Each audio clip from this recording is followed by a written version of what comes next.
You're listening to episode 185 of the Master Your Mind, Business, and Life podcast. The energy walking into 2021 is full of optimism and hope, but we know that at any moment, life can throw a curveball. 2020 threw its fair share of them, and the crazy part is, many astrologers foresaw many of the events that were to come in 2020, such as a global health crisis. Astrology is a tool, and as many of you know, especially if you're a return listener or have even dipped your feet into the astrology water, that astrology is way more than just horoscopes. Today's guest is a requested guest, but beyond that, she is truly a ray of light. Raquel Reyes is an astrologer and writer. She has quickly become one of my favorite people to follow on social media because of her energy and the way she guides us through astrology and what is going on. And I'm just going to go ahead and say this, that I got tongue-tied a few times in this episode. This may be the first time on a podcast where I felt like I couldn't get my words right. When I asked Raquel what was going on astrologically, she told me that we were in Mercury retrograde shadow period, meaning Mercury retrograde was technically over, but the energy was still present, and Mercury rules communication. Maybe you won't notice, especially if you're new to the show, but I wanted to point this out for two reasons. One, I'm not flawless and I don't pretend to be. I really practice what I preach and I preach what I need to practice. And authenticity is key in these parts. And the second reason, I want to show you how sometimes things that are happening to you can be energetic. And that energetic vibration has a lot to do with what's going on in the sky. Be sure to screenshot that you're listening. Share that screenshot on Instagram stories. Tag me in it at MindBizLife. And of course, don't forget to tell me what resonated most with you in today's episode. As always, take what resonates, leave the rest. The goal of this podcast is life mastery for your own unique journey. Okay, I think that covers it all. Are you ready to meet Raquel? You know what to do. Tune in, turn it up, let's go. You're listening to Master Your Mind, Business and Life. Conversations with everyday world shifters, truth seekers, and rule breakers. Here's your host, Lauren Smith. I am so excited for today's guest and show. Not only do we need some guidance for 2021, but you, the listener, specifically requested that astrologer Raquel Reyes be the one to deliver said guidance. So Raquel, welcome to the show. Thanks for joining me today. Hey, Lauren, and hey, everyone. I am totally excited and thrilled to be here. Well, I know we have a lot to unpack today, but before we dive deep, I'm curious to know a little bit more about your story and your background. What led you to becoming an astrologer? Thank you so much for asking that question because I always love to revisit the story. I actually discovered astrology at 10 years old. Wow. I had this really cool babysitter who taught me the tarot. And for anyone who has tarot experience or knowledge, you know that astrology is sort of encrusted in the tarot deck. And so that was my first exposure to it. And I kind of forgot, we get into the Spice Girls and all these things. Yeah. Or I did at least. Yeah, me too. Yes. Okay, good. Who's your Spice Girl? Oh man, I think that's evolved as I've grown, I remember being really, like Posh Spice at one, maybe I'm still with Posh. I'm still gonna rock. No, I'm a Virgo, so I'm definitely with Posh. Yes, I'm a Virgo moon, so maybe that's why. Yeah. It is. That is so funny. I was always really into Posh, but yeah, I kind of went through my adolescent years, and I remember in high school I was a little perturbed by astrology. I thought it was like a little weird. I felt really boxed in. I didn't like the stereotypes. I didn't like the horoscopes I was reading, and I kind of just disregarded it a little bit because I hate to be judged. I later found out that's because I'm a Sagittarius rising. And I did revisit astrology at like 18, 19, and at 18 and a half, I actually met my first mentor. And that's when I discovered that there's a whole entire astrological natal chart, that it's so much more than a horoscope, that it is so much more than a sun sign. I had no idea that the planets in the sky were telling a story of the current events in the macro world. And that was fascinating to me. And so when I started really deep studying, I felt a really beautiful connection. And if you look into my lineage, I'm actually of Mayan descent. And of course, the Mayans made calendars and they studied astronomy and astrology. And so it actually goes a little deeper back into my lineage. And so that connection was really resonant for me and gave me a lot of motivation to continue studying. And I really just never put it down. And so now I'm 32 and I'll be a lifelong student of astrology. All astrologers are lifelong students. There's always so much more to learn. So here I am, and I don't ever see myself doing anything different. I feel like I'm very much so on my path and carrying out my life's work. Wow. And to me, when you said that this is, your lineage, I just intuitively felt in that moment like you have been doing this for lifetimes. I feel that because it's strange how I can get a little ADD. I'm the person who's like squirrel. Yeah. When it comes to astrology, though, I have this really, really enormous scholastic aptitude that I really don't have for anything else. I learn really quickly and I just feel really passionate about it. And I do feel like I tend to know things where I'm like, wait, did I study that? Or do I somehow just know that? And so I'll go check it and I'm like, it's accurate. And so I believe in past lives and I believe we're on a soul's journey.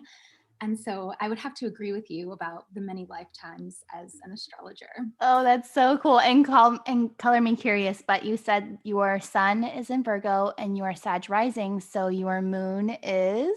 My moon is in Capricorn. Oh my god. Okay, so we're like flip-flop right now. So I'm Capricorn sun and Virgo moon, but Libra rising. I love it. That Yeah, is so how cool is that? exciting. Earth goddess realness. And also too, really quick, I just want to say, if you're listening to this and you're like, I'm not a Virgo or Capricorn, we actually have all 12 signs living within us available. We have all 12 signs of the zodiac somewhere present in our life. So you are in some area of life a Virgo, a Sag, a Libra, and a Capricorn. Yes, absolutely. And that was one of the most fascinating things to me to learn, especially because, like you said, when you're just only following a horoscope for your sun sign, sometimes that doesn't resonate with you. And I'm sure there's someone listening today who maybe has already dipped their toes in astrology once and then maybe pulled their foot right back out of the water real quick, or maybe they're still a little skeptical about astrology. So, what would you like them to know or remember about what astrology is or isn't as we kind of start this conversation? Well, one thing that I always share with people is that astrology is a guiding light. It's not a sentence on your life. And I've opened so many different charts at this point, and what I've learned is that we are all so incredibly and beautifully, what I like to call perfectly imperfect and unique. And with that being said, it's important to remember as well that astrology can really only take you 50% of the way. The other 50% that determines the journey is your free will. And it's free will only that determines what ends up happening in your experience. And so we can look at the astrology, but we don't want to create self-fulfilling prophecies or create these dynamics in our lives where we feel boxed in by it or chained to it, or like we can't go do certain things because of something that maybe we saw in our astrology. I'm a rebel and I love to challenge my astrology. So when I see something tough in my astrology, I'm like, okay, universe, let's do this. I love that attitude. And it's so important to remember as well, because I think sometimes we do get put in that box and it can be really easy to live inside of that box. And difficult in the same breath too, depending if you're aligned or not. But I know when we're just talking about astrology in general, 2020, woo, we had some big things happen. I feel Capricorn was really that prominent spot, that prominent sign that was popping, especially with Saturn, Pluto, and Jupiter. Of course, we had tons of retrogrades this year. I feel there was a lot of undoing, unlearning, dismantling, and even surrendering. So, astrologically, how did 2020 prepare us for what's ahead?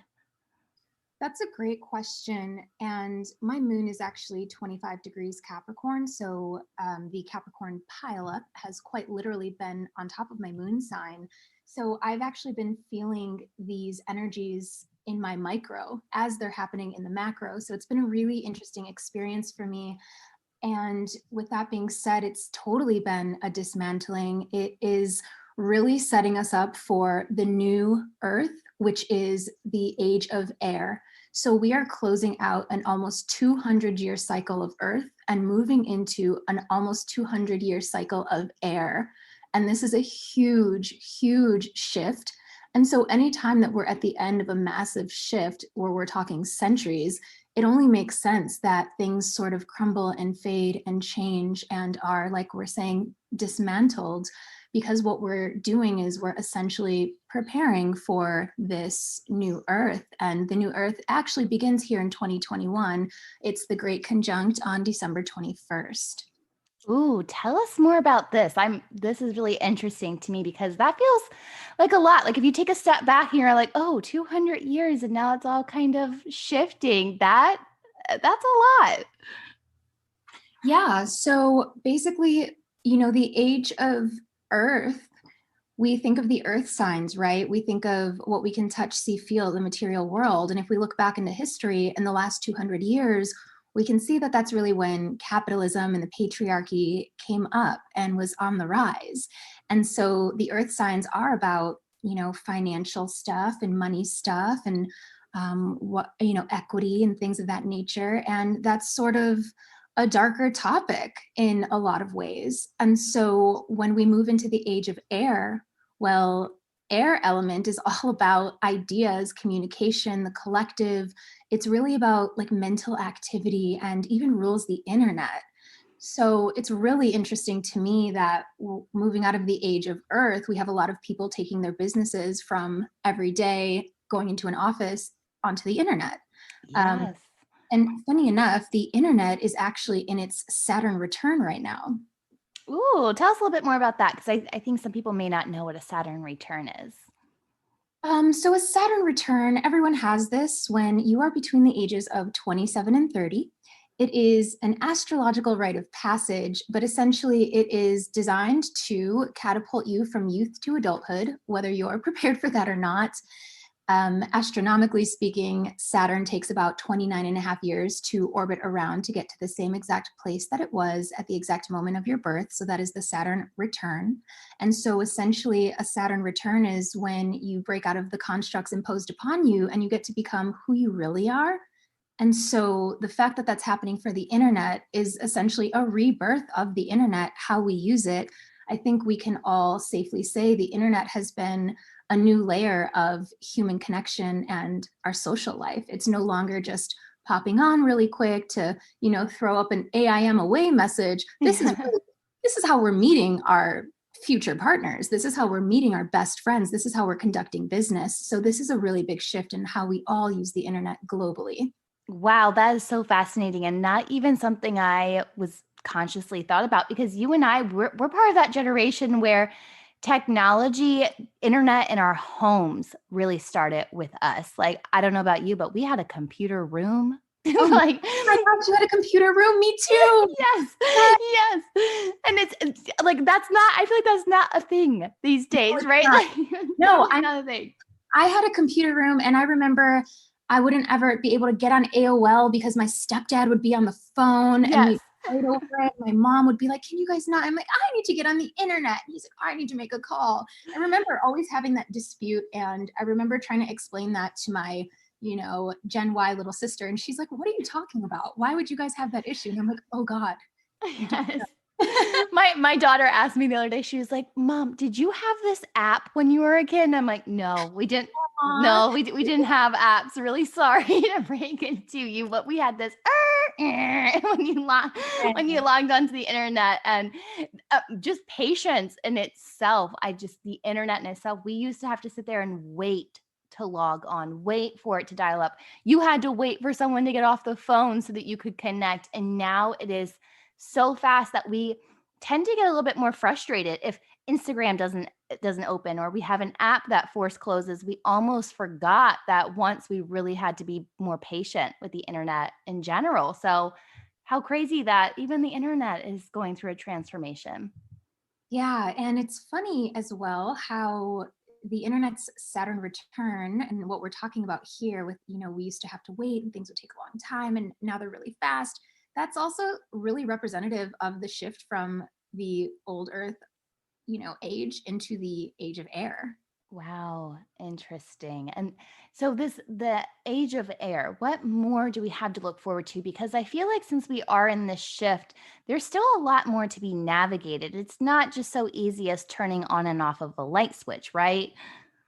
Right. It won't be a switch that goes off. What we can expect are really long-term collective changes because Jupiter and Saturn coming together, Jupiter is really resourceful and really powerful, and Saturn rules structure, foundation, and linear time. So this will take time, and this is also about innovation. So what we can really expect at this point and moving into 2021 is it's going to be a little scary because we might want to hold on to the old way, but there's a lot of really cool things that we're going to start seeing that are probably going to make our lives easier.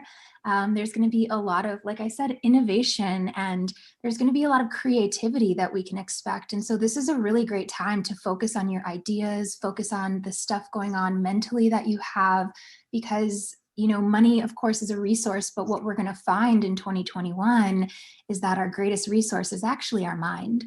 Ooh, I am so down with that theme. Are there any types of alignments that we need to be aware of in 2021? Honestly, there's too many to name. I mean, there's transits every week. So like I could name 1,000, honestly. Right. Um, but we do have some really notable things that I think are really important to look at. And the first place that I really want to start is with the eclipses, Mm. because the eclipses are activated by the North and South Node of Destiny, which are fixed points in the sky. And the North and South Node of Destiny, it's called the dragon's head and the dragon's tail, actually represent karma and fate and destiny unfolding. That's why when eclipses roll around, all these very fated feeling things happen, or people come or people go. And the eclipses are like the cosmic probation officers that kind of, take away from you what's not meant for you. They reroute your life without any provocation or permission from you, but they never change or take away anything that's really meant for you. And so with the eclipses, we're moving out of Cancer and Capricorn eclipses for, that was about 2 years. And those eclipses were all about how we mother and father ourselves. It was all about how we take care of each other, how we take care of ourselves, and even the world around us in Mother Earth. And what that was setting us up for are the new eclipses we're going to have in 2021. So we're on the Gemini Sagittarius eclipse axis, as well as the Taurus and Scorpio eclipse axis in 2021. And I think those are really important to talk about because those are going to be catalyzing events. Ooh, so how does the energy shift when it's in those signs compared to the Cancer and Virgo, or Cancer and Capricorn? So basically, the North Node is in Gemini, and the South Node is in Sagittarius. And so essentially, the South Node issues are always going to come to the surface. Now, this will happen in your personal life, but you're also going to see it happen in the macro, in the collective, in the outer world.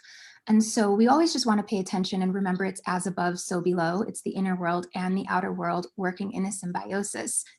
And so Gemini and Sagittarius, this is all about how we learn. It's about information. And Sagittarius being that South Node, what it's going to bring to the surface for us to navigate are issues of travel, education, cultures, learning, higher consciousness, organized religions. There's a lot of stuff that's going to come to the surface, and all of it is truly an opportunity for us to activate that North Node in Gemini, which is about coming together, learning, communicating, sharing our voices, speaking, and ultimately finding solutions to all of those South Node issues. That sounds powerful. That sounds like a powerful shift too, and a much needed and welcome one as well. And I'm sure someone's wondering right now, are only Geminis and Sagittarius affected by this? Or if you are Gemini sun or Gemini moon, does it affect you more or less? Or is that not how an eclipse works? Well, we all will definitely feel it collectively. The North Node actually moved into Gemini on May 5th, and May was a really big month in terms of that Sagittarius South Node coming to the light, where we saw a lot of things happening in society, a lot of things being brought to the table, called to the table in terms of our social issues, like issues of racism and white supremacy and capitalism, and all these things all of a sudden came to the surface. They were always there, but they were hidden. So again, the South Node brings it to the surface. So everyone obviously was around in May. And so no matter what is going on in your astrology, we were all made very aware and conscious of that Sagittarius South Node energy wanting to come to the surface. Now, if you have the eclipses on top of any of your angles, the MC, the IC, the AC, or the DC, that's where you're probably going to feel the most shifting. But of course, if you have your personal planets in Gemini or Sag, then you're definitely going to probably have a more intimate experience with the eclipses. Interesting. Do you by chance have the dates for the 2021 eclipses? Um, If not, totally cool. Totally cool. I mean, I do. I would just need to find my note. Look at I actually use an ephemeris, which is like an OG old school way of doing astrology. Oh, Uh, that's cool. so it will, take me a second to get those dates for you, but I do have them. Well, what I do know is that we're going to have the Sagittarius eclipse is going to be first. That one's going to be like in springtime. Okay. Then we're going to have the Gemini eclipse, and that one's going to be early summer. Ooh. And then once we get into fall and winter, that's when we're going to move into the Taurus and Scorpio eclipses. So we'll have one in November and one in December. Fascinating. Fascinating. So we have the eclipse energies. What else is there to be highly anticipated for as far as other bigger things that we may need to pay attention for in 2021? Well, we do want to chat about the Taurus and Scorpio eclipses because they're going to bring economic reform. So that's like a little bit of change to the end of our year. A lot of bit of change. A lot of bit of change in 2021 with the economy, with the financial systems. So it's important to keep that in mind as well. But, the Taurus and Scorpio energies, I always love the analogy of Taurus being the tree and Scorpio being the roots of the tree. So Scorpio is working more behind the scenes, providing all those nutrients, and then the tree is showing up big and beautiful, like, come hug me, sit underneath me, look at my leaves. And so I do think that because Taurus rules the second house of money and material wealth and foundation, and Scorpio rules, money, manifestation, debts, inheritances, that's a really interesting thing to go through. To have eclipses on that axis. So money stuff is definitely going to be brought to the surface, but Taurus energy is all about being resourceful, having a plan, getting the work done, and ultimately creating a foundation that works for everyone, not just some people. And so with the dismantling that's going to continue, we actually might see, hopefully, I like to be positive, right, in these matters. Hopefully we see some new structures that, again, work better for everyone. Right. I think that's a positive way of looking at it too, because I know that so many people right now, as we're speaking in 2020 still, just the word of finances right now can just bring people into like a shudder of a shiver, just like, oh, finances. So, but I love the way of looking of the roots and the tree, because that's a really beautiful way of looking at those two diverse energies too, of like Scorpio doing the work that you can't see. And that's almost the way I've never thought about how those two energies work together in a sense. Yeah, and for anyone listening who's feeling stressed out about the financial stuff, I do just want to add that, Jupiter in Capricorn, which is the energy we've been experiencing all year, Jupiter doesn't like to be in Capricorn necessarily. It's in its detriment there, which means the planet can't function fully because the planet Jupiter is doing Saturn's bidding. And Saturn this year was all about restriction, constriction, lockdown. And so Jupiter, who typically brings more of abundance and expansion, Jupiter was also very constricted this year. So on December 19th, 2020, Jupiter will have moved into Aquarius. And again, Aquarius rules the internet, rules social media, rules technology. So I actually think a lot of people are going to feel a big shift from that slow Saturn Capricorn energy. Things are going to move in 2021 for sure. Yeah, I'm sure that's music to a lot of people's ears as well. What are some other things that theme-wise, that we can look forward to in 2021? So we're going to have a lot of changes in our relationships.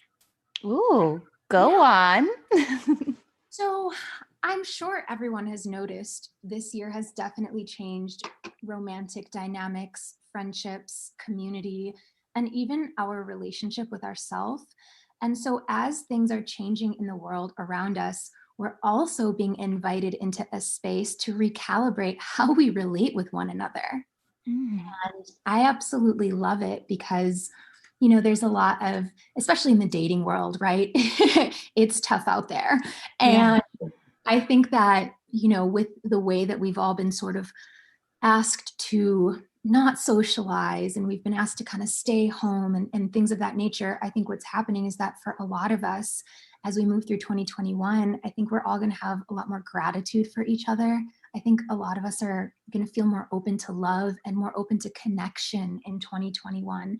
And it's not to say that we haven't felt like that historically, but it is a big historical global change. And what we're going to come to find in 2021 is that we need each other. Wow. And that is such an amazing energy all in itself, because I can just remember when lockdown had happened. That's of course like the first time in our lifetime that anything like this has happened. And I remember the first time I actually saw people other than those outside of my immediate household. And I was like, faces, friends, humans. And it was just like such a relieving feeling to not feel so secluded or isolated in that way, that I absolutely just remember in that moment feeling that deep sense of gratitude. So I am looking forward to that being emphasized in 2021. Yeah, I remember the first human that I saw since lockdown was my great friend David Palmer, who I'm sure many of you know as the Leo King. Yes. And I was like, can we just hold hands? And I was just so, seeing him was a completely different experience than, I mean, I've never been so incredibly warm and fuzzy to just hug a human, Right. you Right, know? like things that you take for granted on just a normal day. And I haven't seen my family in person, and I, of course, like this was before COVID that just kind of emphasized it, but we live pretty far apart, and it's been like a year and a half, and I'm still in my mind like waiting for that moment that I can hug my family. And it grows, right? Like you're just like, I can't wait. And I remember going months and months without seeing them and it being okay. But now it just has this whole different feel to it. Like when I hug you, I'm not sure I'm going to let you go. No, I'm right there with you, and I've been hearing that from so many people, and quite frankly, I think it's so beautiful because the whole entire planet Earth was never going to just like wake up on the same day and be like, let's care more, let's love each other more, let's consider, like it was never going to happen, you know? Right. And so as the thing about, the pandemic and everything is that the pain of it is not evenly dispersed. And so I understand that, but I am able to see how it is shaping us as humans, as a humanity. And I do see the good and the positivity in it. And here in 2021, we're going to have Jupiter in Pisces for a little bit.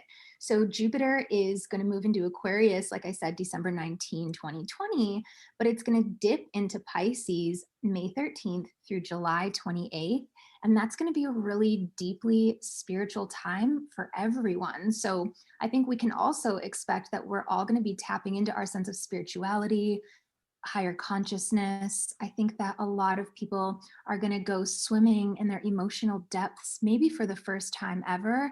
And for the collective to all have that accessible, I think, like I said, it's going to be a deeply spiritual time for us. And how cool too that this all lines up, especially with the way that the internet has shifted. Because if you even think back to what was available on the internet 10 years ago.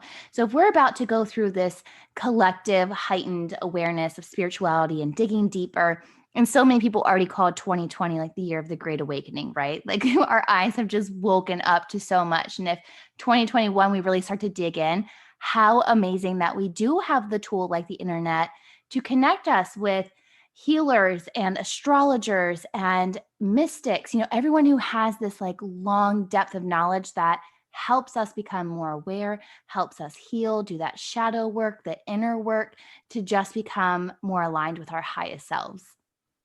I'm really, really excited for it. And, not that the internet's not spiritual, but I think we're making it spiritual. Yeah, yeah. I think like every day when I find someone else who's doing this work, it's just one of those yes feelings, right? Like because I know especially within the spiritual community, it's always a pump someone else up. Like we're not dimming lights in this realm very often, at least those who are really in alignment. But the amount of positive information that I have seen start to really overshadow some of that negative is really cool. And I have also a lot of friends are starting to leave certain social networks because they're noticing the negative chatter on it, because they're realizing that, this person's not aligned with them. Like they're really starting to be more empowered in their choices and realize, hey, even though the internet may have a grasp on me, I still have control of my actions and how I show up on the internet and what I digest from the internet either. Yeah, I think protecting your peace is so important. Like personally, if for anyone listening as well, this is a great tip. It honestly changed my life. When I wake up in the morning, I do not look at my phone. In fact, I don't even have my phone in my bedroom while I'm asleep. I have it out in the kitchen, literally the other side of the house. And I allow myself to just wake up organically and I decide what my energy is, right? Before I grab my phone and start scrolling. And then I feel polluted or jaded or stressed or frustrated or pressured to work or pressured to reach out. And so I really like to just kind of start my day just being a human. And Mm. even just that little switch can really help if you're really deep into consumption culture of the internet. And historically, Jupiter cycles have really brought scientific and technological advances. So it's okay to navigate like what feels good, what doesn't. This is the time to do it. Yeah. And give yourself permission to do it as well. I'm all about giving yourself permission to do all the things. All of them, all of them. So is Jupiter kind of happier in Pisces? I mean, much more so compared to than when it was in Capricorn, right? Yeah, so I love that you actually pointed that out. So Jupiter is a co-ruler of Pisces. Oh, okay. So when we think of Pisces, we think of Neptune, but in traditional astrology, Jupiter rules Pisces. And so, Interesting. yeah, so sometimes we think of Pisces and we're like, wow, their emotions are so big. That's Jupiter. Interesting. Yes, because it's fascinating. I've always thought Neptune, but that actually makes a little bit more sense to me, I think, of just understanding the signs a little bit more. Yeah, it's both. I mean, Jupiter's got sort of like that. I don't want to say Midas touch, but anything Jupiter touches, it gets bigger. So when Jupiter connects with Neptune, in the world of Pisces, it's really blowing up those Neptunian energies. Fascinating. So we have Jupiter doing this. What are some of the other larger outlying planets doing in 2021? Saturn will also be in Aquarius. So that's really exciting. We can really expect a lot of foundational changes with Saturn. Also, our concept of time is probably going to shift a little bit because Saturn and Capricorn, things were moving really slow. Yes. I'll attest to that. But Saturn in Aquarius, things might pick up a different speed. But another planet we really want to pay attention to is Uranus in Taurus. So, right out of the gate in January, we are experiencing Mars connecting to Uranus, and it's going to actually square off with Jupiter. And this is going to happen during inauguration time here in the US. So that's something really important to pay attention to. Uranus is the great awakener. Uranus also rules sudden shock factor and really big changes. In mythology, Uranus was married to Gaia, and he was throwing lightning bolts down just to shock people. Uranus is really, really powerful. And so we are going to have a lot of Uranus energy in 2021. And I think that with that, we might see some shifts with the actual Earth. Uranus is in Taurus, and this hasn't happened for 80 plus years. So Wow. if you think about it, in the last almost century, there's been a lot of changes to the Earth. And so I think it's something important to look at. I think a big thing with Uranus energy is that we want to expect the unexpected. We can definitely, like I said, stay grounded into the old ways if they feel really good, but we do want to give ourselves permission to have our eye on the future because it's here and it's moving really fast. So when you see movies or you read books and they're sci-fi and they're futuristic, we're here. We've arrived at that place. We are in that futuristic space. And I think that we can expect a lot of AI rollout in the next couple of years as well. I don't want anyone to be afraid of that, but we have to also be real with ourselves about the technological advances that are happening. Yes. Oh my, you're so funny when you said sci-fi. I'm totally cool with admitting this now. It's taken me a minute to have to admit this, but I have been nerding out on Star Trek recently, and I didn't think this would be something I watch, but it's actually given me like a glimpse of hope because when they are discussing the future, it's like, like Earth itself got to this like point and then it broke and then now everything is compassion and kindness and it's no longer money driven. And when I was watching that, I was like, they're talking about 2020. Like that shift happened in 2020. It was so funny because of course the show was made in the early 90s, but it was so interesting to think how everyone was already so forward thinking and how everyone has just always wanted that community of compassion and kindness and technology making our lives a little bit easier, right? Work smarter, not harder. Not to say like we want a whole technology overhaul of the world, but I think that it's something that we're all deep rooted of desires, right? Of we all want a better world. And it kind of feels like we needed 2020 to have some of those fallout so that we can start rebuilding with intention in a lot of ways. Absolutely. And I really feel 2021 is not the solution year. It's a year to think about solutions, but we're not going to have everything figured out this year. Yeah. I think the real changes will be implemented 2022, 2023. So we've got a lot of work to do. So I think we can look at 2021 as a year to open our minds, open our hearts. We also have to understand that a lot of people are being pushed below the poverty line right now. A lot of things are changing again economically, and a lot of things are changing in the government. And so when something like that happens, we are definitely being called to be like, okay, how can I help my neighbor? How can I help myself? How can I help the people that I don't even know? And so I always say, if you have a gift, if you have something you're good at, whatever it is, 2021 is the year to get out there and to share it. I firmly believe that we were all born in this time space reality for this moment in history. And it is our responsibility to ourselves and to the collective to show up and to participate.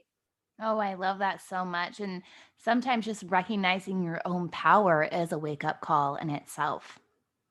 Yeah, I mean, I was really not embarrassed, but I was really shy to start an astrology business. My astrology business is actually my second business. And I was coming from the writing world, living in Hollywood. And I was like, I think people might feel as though I'm weird or strange, even though it's something that I had been doing for 10 years already, kind of secretly and more privately. And I wasn't super solar about it. And I just want everyone to know, like, the second that I decided, yes, I'm going to share my gift, my whole life changed. Mm, That's so beautiful to just lean into the true you and drop all of that outside chatter of what someone else may think, because clearly you're rocking it. And could you imagine not leaning into this? Like, to if you have not followed this calling of yours, where you would even be right now? No, I think about it all the time, Lauren. I would be probably married to someone that I didn't necessarily want to be married to. Yeah. I'd be like a doctor's wife in Virginia or something. Like, like it would definitely look different. And I just, I think for everyone too, just remember that when you share your gift, you're literally contributing to the collective. Yes, that's a powerful thing to remember. Are there any other big things about 2021 that you may want to share that we should pay attention to? Um, I think at this time I kind of covered the things that I feel would be a great, starting point as we pop into the new year. But I guess what I really want to share is, I don't want anyone to forget to have fun, use your imagination, get creative, fantasize, and do continue building the life for yourself that you truly not only desire, but deserve. Such a beautiful message. And I know that you have so much more to share. Your Instagram posts, I sometimes like in the middle of the day, I'll just be like, okay, what did she post? Because I know something's be going on right now, and I just need to understand the energy. So I know you have more to offer. Where can our audience go to connect with you further? So my Instagram, speaking of, is astrology.with.Raquel. I absolutely love Instagram. I have so much fun over there. If you are on my Instagram from the podcast, please DM me and say hello. I love chatting and connecting. Otherwise, you can go to my website, which is astrologywithraquel.com. And I also love hosting amazing containers. So I have a mastermind that I launch every 3 months. We work through whatever astrological season is happening. And I also have a signature course called the Astro Soul Academy that you can purchase on demand. And that actually teaches you about your sun, moon, rising, your north node of destiny, and your south node of destiny.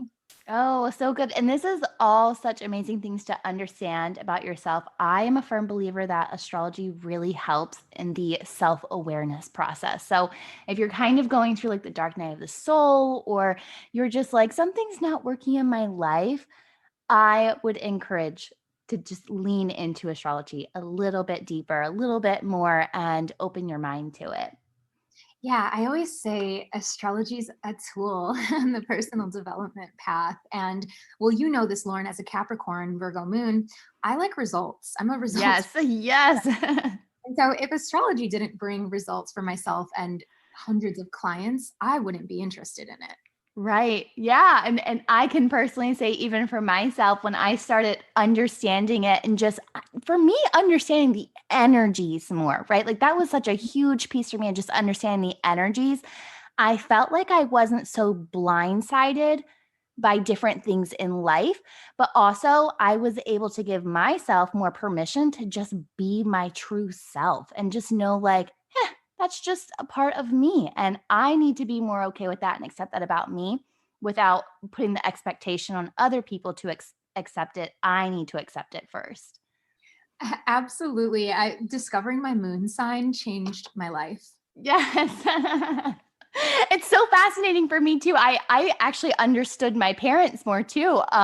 What learning astrology and how they, how their energies show up in my chart and vice versa. So it's just that it's so cool. And I love that you said that you're not done learning about it. You're continuously learning, and there is so much to unpack, but I know if you just take it step by step, it can feel very overwhelming in the beginning, but just start to lean in, and I'm telling you, no regrets.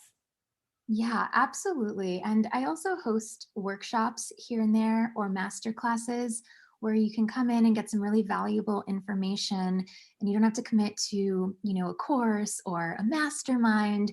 But I also post on Instagram almost daily because I think that the more that we look into astrology, you will naturally start to learn the language. Yes. Yes. Had no idea what, like, when someone's like, oh, this is conjunct and square. I was like, I didn't know shapes were in astrology. What is a square doing in here? And now I understand more. So it's definitely, you just start picking it up and then you start understanding the planets more. And it really does it's a language all in itself, but you really begin to understand. Yeah, astrology is actually, I mean, it's a lot of things, but before it's anything, it's math. And so when we talk about astrology, we're talking about the calculations of the degrees of where the planets are in the sky. So they're actual mathematical calculations. And so astrologers work really hard to package all of that up in a way that is a pretty Instagram post. So please enjoy it, you guys. Oh, I love it. Raquel, you are such a bright light and what I like to call a world shifter. Thank you so much for joining me today. Thank you for having me, Lauren. This was so much fun, and I really hope that this was helpful for everyone listening. And I'm just feeling overwhelmed with love right now, just for every human on earth. And I really just want to reflect back to everyone listening that listening to a podcast, leaning into your personal development, leaning into, like you say, being a world shifter is the most amazing gift that you could ever give. And I just appreciate you and everyone listening. Oh, beautiful. Thank you. Raquel and I ended up talking for another hour after we hit end on record. The amount of similarities we have in our life journeys is wild. Raquel did share that she forgot to mention that Mercury retrograde dates. I know everyone always wants to know about Mercury retrograde. We have it happening 3 times this year. The first time is January 30th to February 21st. Then again, May 29th to June 22nd. And lastly, from September 27th to October 23rd. If you want to understand Mercury retrogrades more, be sure to follow Raquel. I have linked her website and social channels on this week's episode notes found on mindbizlife.com.